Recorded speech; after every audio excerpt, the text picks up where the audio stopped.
Hey everybody, back once again with this time an actual unboxing. I have not opened this yet. The only thing I've done is take it out of its USPS packaging it was shipped in, and I took off the infamous little circular stickers that keep the flaps in place. But other than that, I have not opened this box yet, and we're going to take a look at it together. It is the Retro Duo Portable version 2.0. Apparently this is the second model of this portable, and it's the Core Edition, so I'll show you what that means in just a second.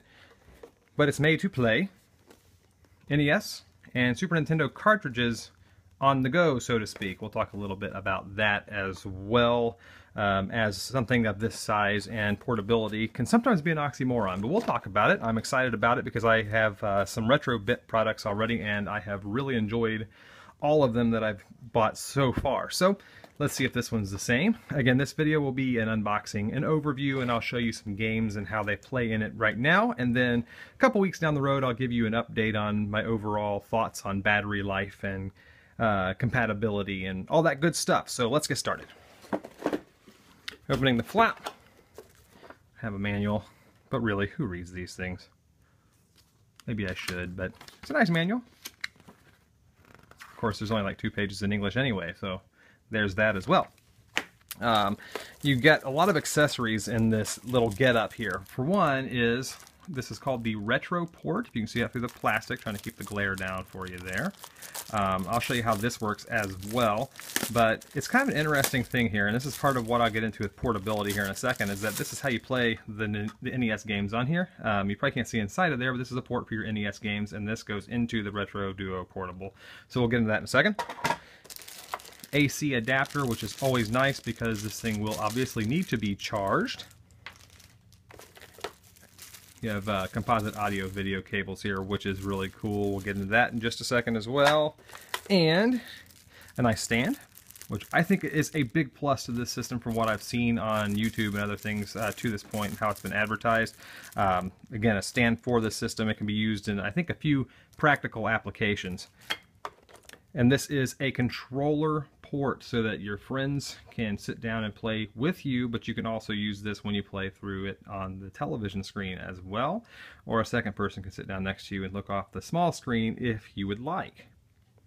Now, right off the bat, I have one complaint, and it has nothing to do so far with the makers Retrobit. I know that they are a company that is a part of another company, a part of another company probably, but for starters, when I ordered this product off of Amazon, the picture showed the black unit.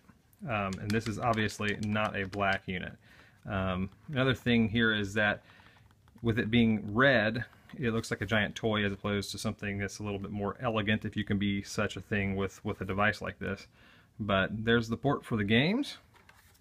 Shoulder buttons feel okay.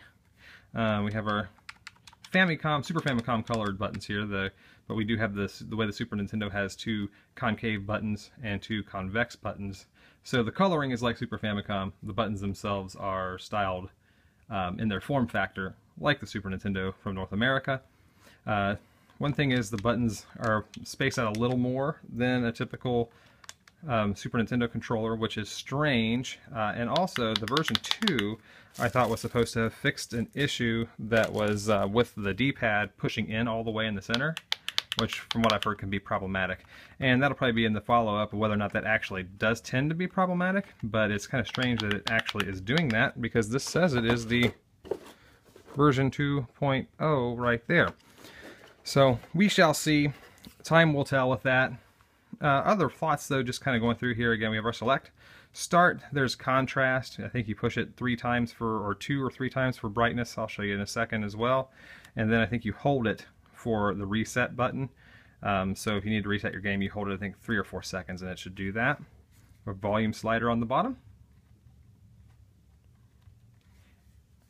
Your DC or power cable input here. On and off switch. Audio video out, and also the headphone cable. So that is all in one port. You're not going to be able to hook into a television and listen through headphones at the same time on this. And then this is the controller output here. So this is for where you plug in this little thing and then hook it into your controllers and play probably through your TV at that point, I would imagine. That's probably what I'm going to use it for. So it's a pretty neat option to have, but this is where I was going to get into the little stand being helpful. The stand, apparently on the back here, we have little spaces for this.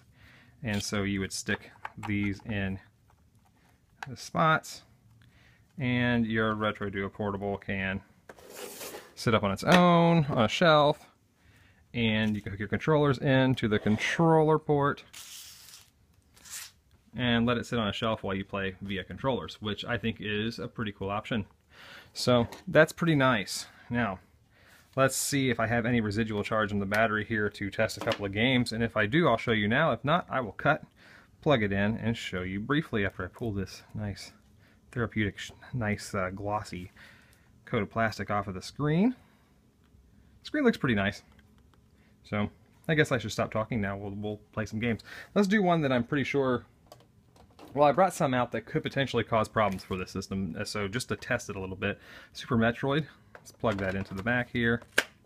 Goes in nice. Does it come out nice? Yeah, not too bad. Not too bad. So it goes in pretty nice, comes out pretty nice. No problems there.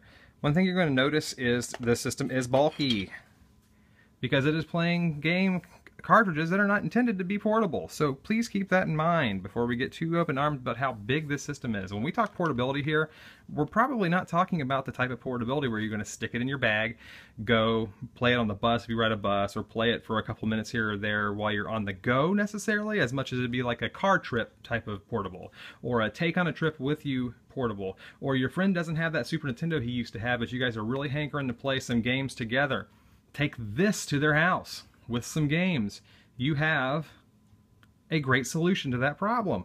You don't have to worry anymore about taking the console if you want to do that, because chances are it'd be too much of a hassle and you just say, you know what, it's not worth it, forget it. You don't have to worry about that here.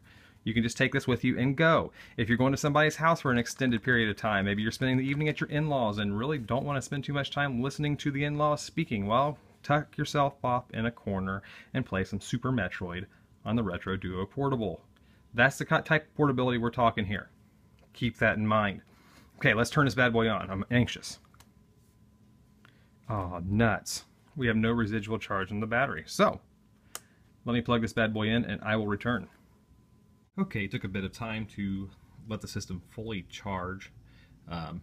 It basically suggests that you let it charge all the way the first time around, so I'm almost at full charge now, but it also said you could play while it's charging, so that is, of course, good as well. So what I figure we'll do here is we'll do some compatibility footage, not necessarily extended gameplay. I'll take some time, like I said early on, to do that and report back with what I think based on some extended playtime with the thing. So for this compatibility test, we're just going to be testing for compatibility alone. So I'm going to test out the controller input here with my RetroBit controller that was not included in this bundle, but you can get this controller separately, and there's a bundle that comes with the Retro Duo Portable as well.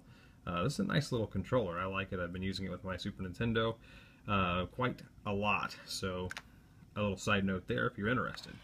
But I will be playing on this little screen on the Retro Duo Portable via a controller back here, so that's why you won't see my hands on the actual unit as we play. So what I have first is Super Metroid, as we tried a little bit ago. Let's see what happens here.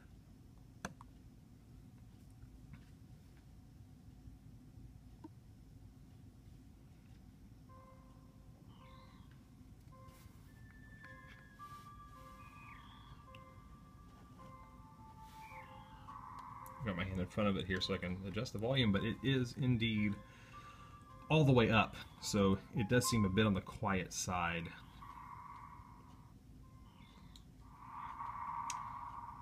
Love this. This is a fantastic game. I'm sure most of you already can attest to that by this point. Let's just get into a game that's already on the cartridge here, on the battery backup saves, and start it up, see what we have.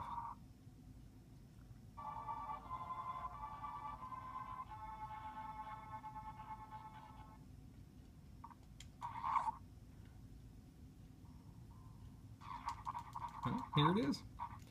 Seems to be running quite nicely. Sound is a bit quiet, a little bit on the muffled side, especially for this game, which has a little bit more of I guess you could call like an atmospheric soundtrack for a 16-bit video game, but It works, looks nice. The screen's pretty sharp. I mean, I don't have any complaints there. It's basically what you'd expect out of like a Game Boy Advance SP, the one that had the nicer backlight. So there we go. Metroid, or Super Metroid, I guess I should say, works just fine. So I will cut that one off, and we will switch out to another Super Nintendo game, Mario Kart, which sometimes gives clones trouble. So let's see what happens with the Retro Duo Portable here with Mario Kart as I get the game cart out of this. And I have it sitting on that nice little stand that came with the system, by the way, so I can sit up for this purpose. I don't think that was initially what they planned it for, but for that it works, so I'm using it for that instance right now. Okay, so Super Mario Kart, and fire it up.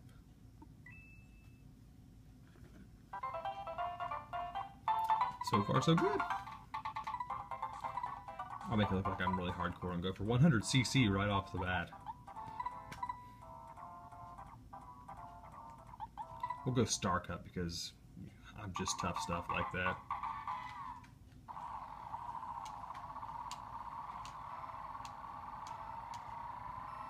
Oh, nuts. Burnout.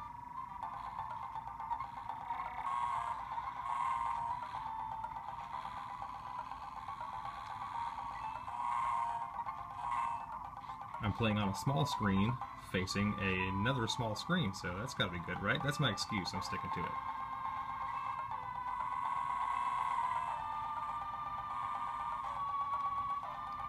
So far, I think my reports on what I said before are the same. I think I'm impressed as far as it working. However, I must say the sound is a bit muffled. I don't know if it's just because the sound is quiet, or if it is indeed just something that is not really clear. It'll be tough to tell exactly what that cause is there. So, but overall, not too bad. It's kind of neat playing this back like this too on a controller, but that's not really practical for a handheld by any stretch.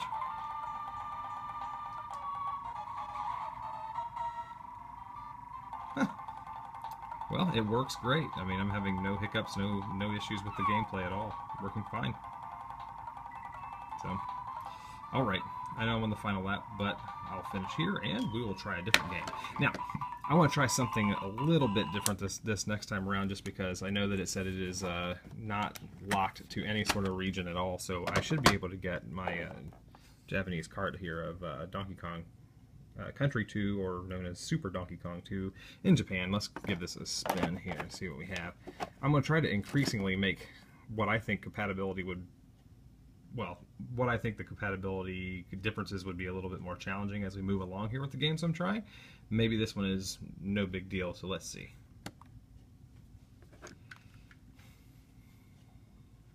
Or maybe it is. Tell you what. Let's see if it's not compatibility and it just isn't, that the game isn't in well enough, or that maybe something happened in the process. The cartridges in and out aren't that bad. It's just I think it's a little bit tough when I'm doing it right here in such a tight space. Looks like it's a little tougher to get out than it actually is.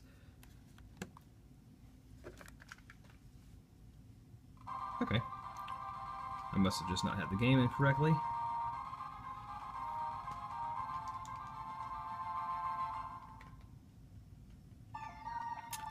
Super Donkey Kong 2.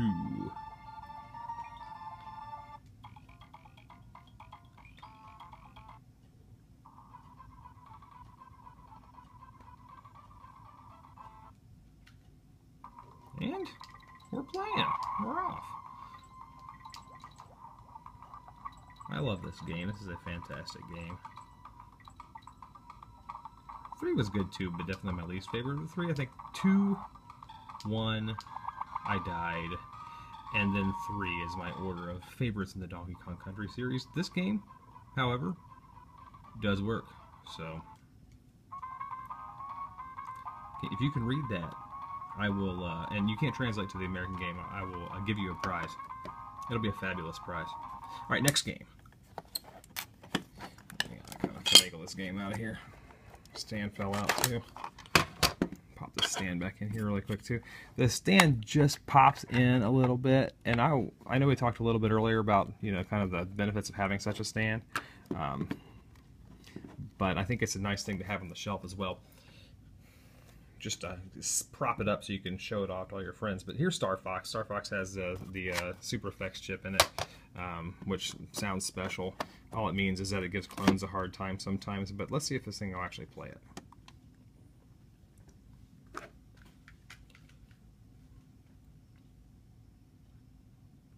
Getting the same effect that I got from the last one. Maybe this thing is kind of finicky about what cartridges it accepts and what ones it doesn't like right off the bat. So let's see. Lost my stand back here again too. Striking out with the stand. That popped in there pretty good. Put my stand back in. I think I'm finding what could be a little bit of a gripe here with this stand.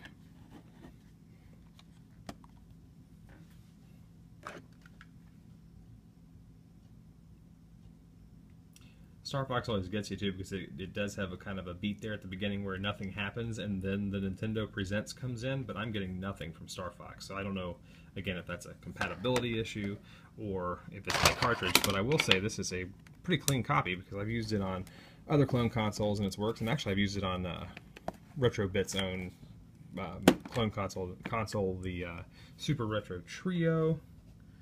Contacts are quite clean here. I'm going to give this one more go for the sake of just saying we did. Fire it up and see what we got.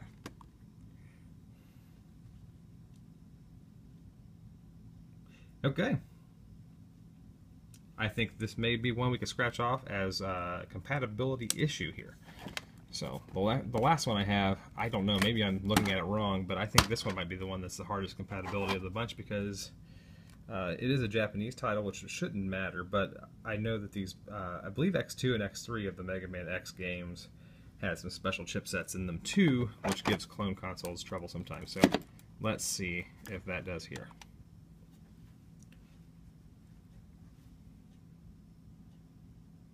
Not seeing it. So it's looking like we may have some compatibility issues with Rockman X2 or Mega Man X2, which should be exactly the same outside of just the language. It's translated in as far as in-game text, but the game itself is exactly the same. So this thing should fire up. And it's not. So looks like my last two games here on the list are a little problematic for the console. Now, while we're talking here, and actually I'll just fire up a game while I talk, just so I can have it in the background so you're not looking at me back here waving at you while I talk, but this thing is pretty nice. I spent a little bit of time with it while I've waited for it to charge so I could get a good look at everything going on. However, obviously there are some compatibility issues here, and I think that they've been kind of compatibility issues with this particular console across the board. The other piece that I find a little bit interesting here is that their controllers and their handhelds seem to have differences as far as the buttons themselves. This controller that I showed you early on is really great. Really great. I mean, the D-pad's usually a really bad thing on clone console or knockoff brand controllers. This is a fantastic D-pad. The buttons are all really nice. Rubber start and select. Really tactile left and right buttons, shoulder buttons on the top. This thing is, the buttons here are not too bad. This D-pad is just stiff as a board, so maybe it'll break in. Shoulder buttons, I can't complain too much about either. So that's one thing as well. Start and select are plastic down here, so it's a little less of kind of a premium feel as far as the buttons go. So there's that. I definitely do not like having the power input on this side, because if you're charging while you play and you are actually using the handheld as a handheld, you're bumping into it all the time. So it's kind of a pain there. Power button, I don't think it's going to be a problem accidentally turning the system off, because you usually don't do too much sliding up and down on the side here with the palm of your hand while you play. At least I don't, so if you do, maybe you have some gaming issues we need to diagnose and discuss. But those are a couple of minor gripes. Now obviously the big gripes are going to be the compatibility issues. You know, I don't like the compatibility issues that I'm seeing so far. Hopefully they're not things that persist as we go along. But it's looking like, you know, there are definitely some games that want to give it fits. I wish I could show you the insides of the games that I showed, just to show you that they are indeed very clean games, and I know there's no way you're going to be able to see inside the contacts here to get a good look at, you know, how clean my cartridges are, but they are, you know, quite clean. They've never had any issues with starting on the first try in any of my clone consoles, any of my actual Nintendo hardware. So, you know, a little bit of an interesting situation there. What I will say though is that for the ones that it does work for, which is the vast majority of the games that I have, the vast majority, it works great for. The screen's nice, it fits in your hand quite well, it looks bulky, and it is to a point, but again, we're not talking about gaming on the go portability from the standpoint of sticking it in your pocket or putting it in your bag and walking around with it all day and pulling it out, putting it away all day long. That's not the type of portability. I don't think that's not necessarily what I think they're going for here. Case in point is this. I mean, this is the retro port, which is for your NES games. NES games go in here, and then this goes in here. It's huge. It really is huge. So I think the portability you're going for is, I'm in the car, I'm going to play it to the destination, and then when I get to the destination, I'm going to get out my AV cables and plug it into the TV when we get there and play it like a console. Or I'm sitting on the couch watching TV, not particularly interested in what the spouse is watching, so I'm going to play some Donkey Kong Country 2 while she does that, but I still want to be, you know, on the couch and not in another room on a smaller TV playing video games, which is typically what I think people do with their older video game consoles. So it gives you a little bit of freedom. Whether that's worth the $70 for this core edition, that's debatable. I think it is a very nice little unit here. I think it's built well. Compatibility issues aside, I would definitely recommend it, but if there are games out there like I know another one that I had trouble with out of the bunch that I have are these two that I showed you, but also Rockman X3 and Mario RPG was another one that I had trouble with. So if you were a big fan of those type of games, then you may want to stay away, just because what you like the best would not be compatible for the system, at least not in my experience. So, you know, kind of take this for what it is. It's cool, it's nice. I think if you could get it on Game Boy Advance, like a lot of these things are ported to Game Boy Advance, a lot of Super Nintendo games, I would rather play it there, to be completely honest with you. I know you can get the Donkey Kong Country games on there, and there's a Mario Kart game on Game Boy Advance, stuff like that, but there are some just tried and true, you know, classics, and the fact that I can play Super Metroid on the couch instead of in the game room, that does sweeten the pot a little bit for me. You know, games like that, those games that you can't replace.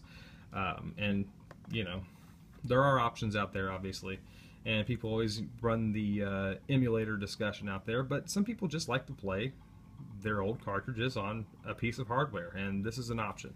So, you know, it's out there.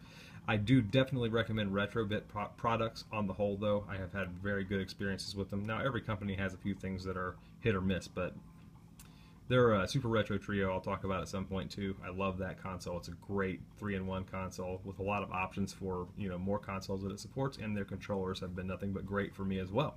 So my ramblings finish here. This is a mixed bag. I think I would recommend it for the right crowd. If you think this is something that you would get some use out of, it's certainly worth it. If you are looking for 100% compatibility on the go, you're probably not going to find it here. So I'll talk to you soon, and thanks for tuning in to the Idle Chatter YouTube channel.